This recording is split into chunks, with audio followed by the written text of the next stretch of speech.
Quando a gente começa a postar conteúdo, a falar sobre o procedimento, a mostrar nosso dia a dia, elas começam a conectar com a gente, ok? Quando elas começam a conectar com a gente, elas começam a consumir muito o nosso conteúdo. Sim. Chega um determinado momento em que as tuas clientes, elas já sabem até o nome técnico das coisas que você fala. Por exemplo, glabela. Por exemplo, nasogeniano. As minhas clientes já chegam assim pra mim, ó minha glabela, como é que tá? Sabe? Por quê? Porque eu já falei tanto daquilo em story, já falei tanto daquilo em feed, que eu, de certa forma, eduquei elas. Só que mais do que educar elas, muitas vezes a gente acaba ressaltando alguma coisa que tá incomodando elas. Vou te dar um exemplo. Eu tenho uma cliente que faz pouco tempo ela fez preenchimento de olheira comigo. Ela se incomodava com o bigode chinês. Apenas, tá? Ela começou a procurar alguma solução para bigode chinês, me encontrou e começou a consumir o meu conteúdo. Ela não veio de primeira pra mim. Certo dia, eu tinha feito um preenchimento de olheira e eu aproveito todos os meus antes e depois pra fazer assim, ó, um estardalhaço, um escarcel, sabe? Eu faço um show com antes e depois nos meus stories, pra chamar atenção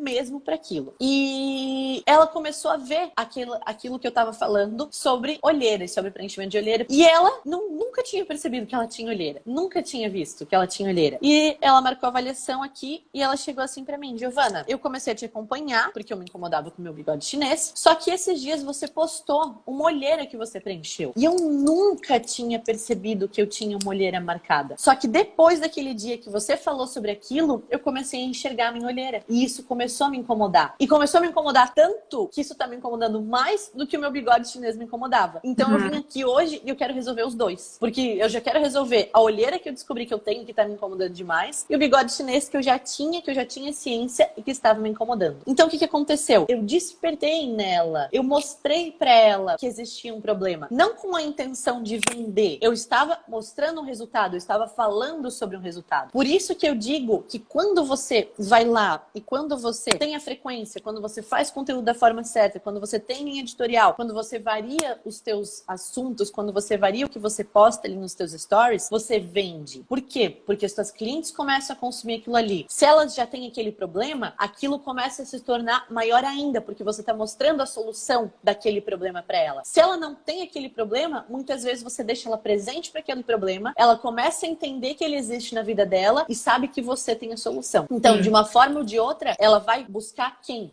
Para resolver o problema dela quando ela tiver no momento ideal de compra dela, você. Ela não vai buscar outra pessoa, porque ela já confiou em ti, porque ela já conhece teu trabalho, porque ela já viu os teus resultados, porque você já tirou as dúvidas dela sobre aquilo ali que estava incomodando ela. Então é você que ela vai buscar. Perfeito? Perfeito.